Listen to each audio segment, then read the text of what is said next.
যারা আমার ভিডিওটা দেখছেন তারা ভিডিওটাকে লাইক করবেন, যারা আমার চ্যানেলটা রেগুলার দেখেন তারা চ্যানেলটাকে সাবস্ক্রাইব করবেন। কালকের ডার্বি বাতিল হয়ে গেছে, কিন্তু আসল বিষয় হচ্ছে ডার্বি আদৌ কি বাতিল হলো? বাতিল হয়নি, কিন্তু ডার্বির জন্য মানুষ কিন্তু পথে নামছে এবং দুই দলের সমর্থক একসঙ্গে পথে নেবে। এই আরজিকর ঘটনার যে ঘটেছে সেই ঘটনাকে কেন্দ্র করে তারা যে প্রতিবাদ জানাবে সেটা কিন্তু পুরোপুরি পরিষ্কার হয়ে গেছে। বর্তমান মুখ্যমন্ত্রী এবং বর্তমান সরকার যেভাবে জিনিসটাকে পরিচালনা করতে চাইলো, যে কলকাতার ডার্বিটাকে বাদ করে দিয়ে সমর্থকদের একখানা দমিয়ে দিতে চাইলো, কিন্তু সমর্থকরা কিন্তু দমছে না। সমর্থকরা এই আরজিকর ঘটনা নিয়ে তাদের মধ্যে কিন্তু একটা বিস্তর আলোচনা চলছে এবং তারা কিন্তু পথে নেবে, রাজপথকে দেখাবে যে মোহনবাগান ইস্টবেঙ্গল যদি কোনোদিনও এক হয়ে যায় তাহলে কিন্তু কোনো শক্তি কিছু করতে পারে না। যেটা মাত্র শুধু 50-60 হাজার দর্শকের মধ্যে সীমাবদ্ধ থাকতে পারত, সেই সংখ্যাটা কিন্তু বেড়ে দেখা যাবে মিনিমাম 1 থেকে 2 লাখ লোক কিন্তু কালকের পথে নামতে চলেছে। এর ফলে মোহনবাগান এবং ইস্টবেঙ্গল জনতার চাপ কি কলকাতা পুলিশ সামাল দিতে পারবে? এই যে বাচ্চা বাচ্চা ছেলেরা, আমাদের বয়সী ছেলেরা যে পথে নামবে, এর ফলে কিন্তু পুরো কলকাতা কিন্তু কালকের অচল হয়ে যাবে। মাঠ থেকে প্রতিবাদটা হলে সমর্থক এবং সবাইয়ের জন্য ভালো হতো, একটা স্পোর্টিং প্রতিবাদ হতো, কিন্তু মমতা ব্যানার্জি স্পোর্টিং ব্যাপারটাকে পছন্দ করে না, তাই আনস্পোর্টিংভাবে প্রতিবাদটা করতে দিচ্ছে। সমর্থকদের জীবনকে ঝুঁকি নিয়ে তারা কিন্তু প্রতিবাদে নামবে। তাই বোঝাই যাচ্ছে যে এই প্রতিবাদের আঁচ যে শুধুমাত্র রাত জেগে মোমবাতি মিছিলের মধ্যে সীমাবদ্ধ নেই কিছু মানুষের, সেখানে কিন্তু এখানে পুরো গোটা সমাজ কিন্তু এই প্রতিবাদে নেমে গেছে এবং এর ফলে এই সরকার যে কিভাবে ঠেকাবে তার কোনো লক্ষ্য আমরা দেখতে পাচ্ছি না। আর এই প্রতিবাদটা অবশ্যই দরকার ছিল, কারণ কলকাতাবাসী হিসেবে নিজেদের কিন্তু একটা সম্মানের ব্যাপার আছে। আমরা মানুষ হিসেবে যে মানুষ একটা, সেটা কিন্তু আগে বোঝার বিষয় আছে। এতদিন আমাদেরকে একটা নিকৃষ্টতম প্রাণী হিসেবে সমাজ ব্যবস্থা কিন্তু দেখাতে চাইছিল, সরকার থেকে শুরু করে সবাই। এদের কোনো বুদ্ধি নেই, কোনো সাহস নেই, এদেরকে আমরা যা বলবো তাই করবে। এবারে কিন্তু আর তাই হবে না।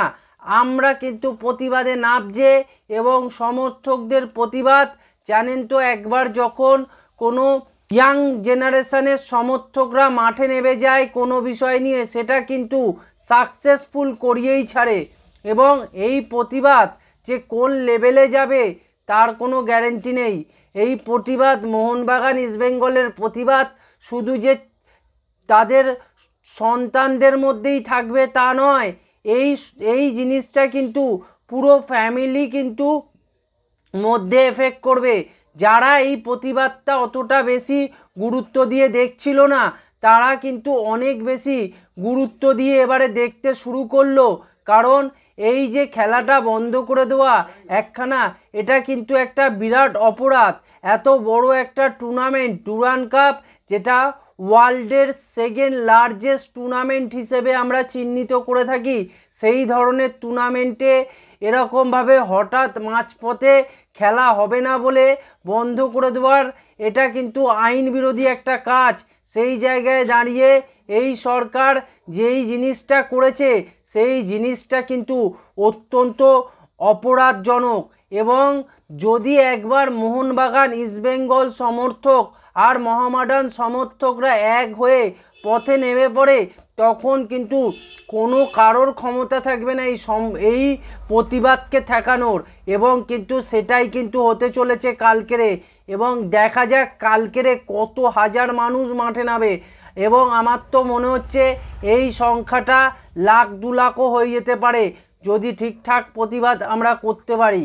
এবং এই প্রতিবাদের রেশ যদি একবার ছড়িয়ে পড়ে, তাহলে কিন্তু এই যারা এই নোংরাতম কাজটা করেছে তাদের বিরুদ্ধে কিন্তু আঙুল তোলার একদম সঠিক জায়গা হিসেবে আমরা চিহ্নিত করব এবং ভারতবর্ষে যাতে এরকম ধরনের ঘটনা না ঘটে তার ব্যবস্থা কিন্তু মানুষ কিন্তু আগে থাকতেই করার চেষ্টা করছে।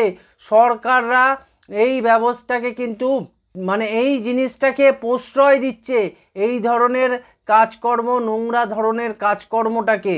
এই কাজকর্ম আমরা আগে সন্দেশখালিতে দেখেছি, এখন আমরা দেখলাম আরজি করে।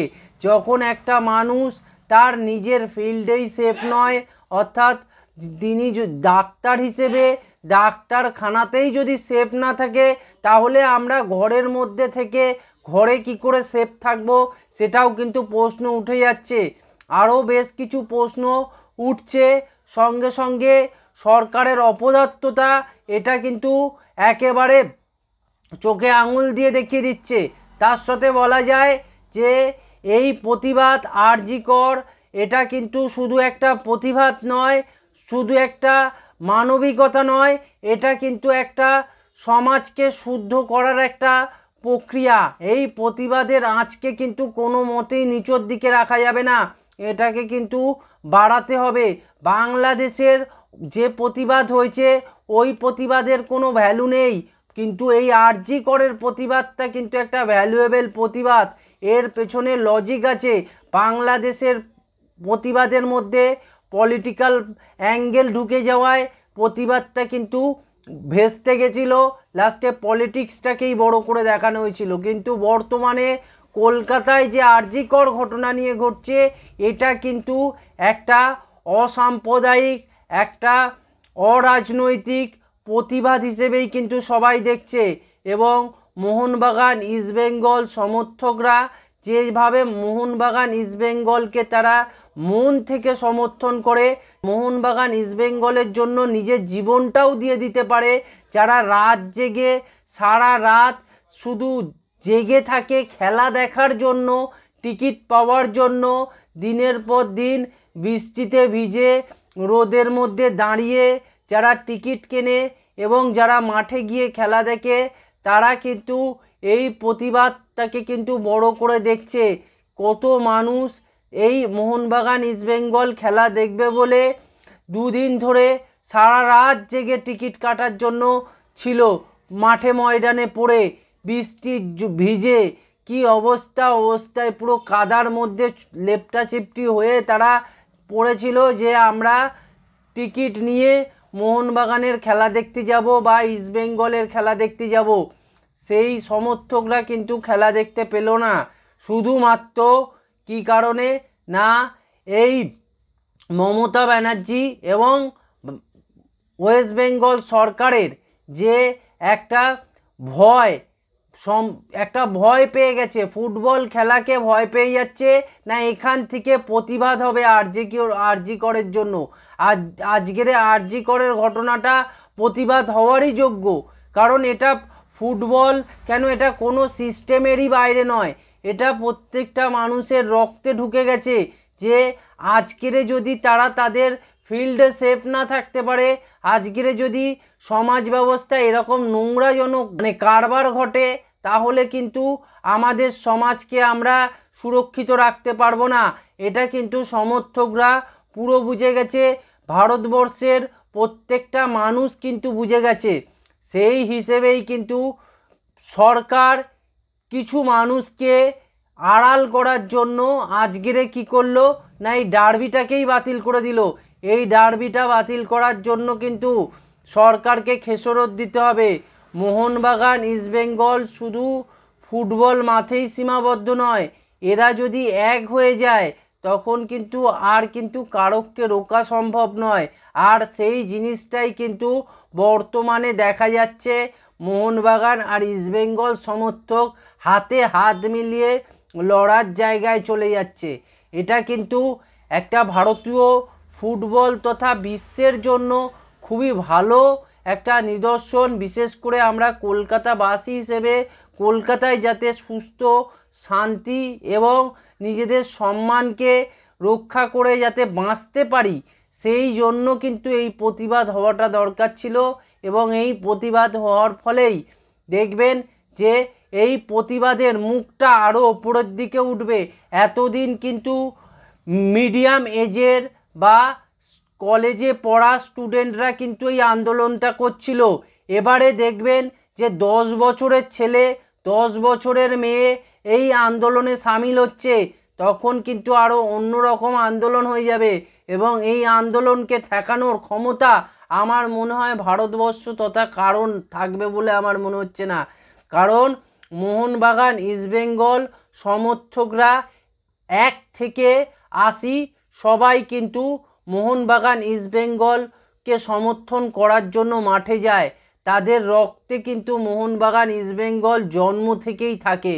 তাই মোহনবাগান ইস্টবেঙ্গল মোহামেডান এরা যে কত বড় একটা ভারতবর্ষের জন্য একটা বড় ক্লাব, সেটা কিন্তু কালই আমরা প্রমাণ পেয়ে যাব যে এরা কিভাবে তাদেরকে এই প্রতিবাদটাকে আরজি করের প্রতিবাদটাকে রাস্তার মধ্যে দেখিয়ে সমর্থক তথা ভারতবর্ষের নাগরিক এবং পুরো পৃথিবীতে যে একটা যে বিস্তার করার যে ঘটনা সেইটাই কিন্তু তুলে ধরবে যে এই প্রতিবাদটা কত বড় প্রতিবাদ।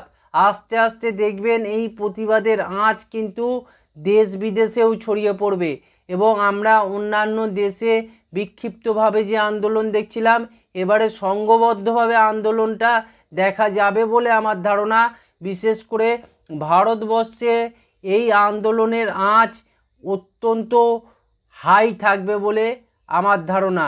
শুধু মেয়েরা কিছু রাস্তায় মোমবাতি নিয়ে সারা রাত আন্দোলন করেছে এইটা নয়, এবারে এই আন্দোলন কিন্তু ছেলেরাও নামছে এবং ছেলেদের সাথে সাথে ফুটবল প্রেমী দর্শক সমর্থক এবং 1 থেকে 80 সবাই পায়ে পা মেলাবে। এই ছিল আজকের ভিডিও। আপনারা চ্যানেলটাকে সাবস্ক্রাইব করবেন, ভিডিওটাকে লাইক করবেন, ভিডিওটাকে শেয়ার করবেন।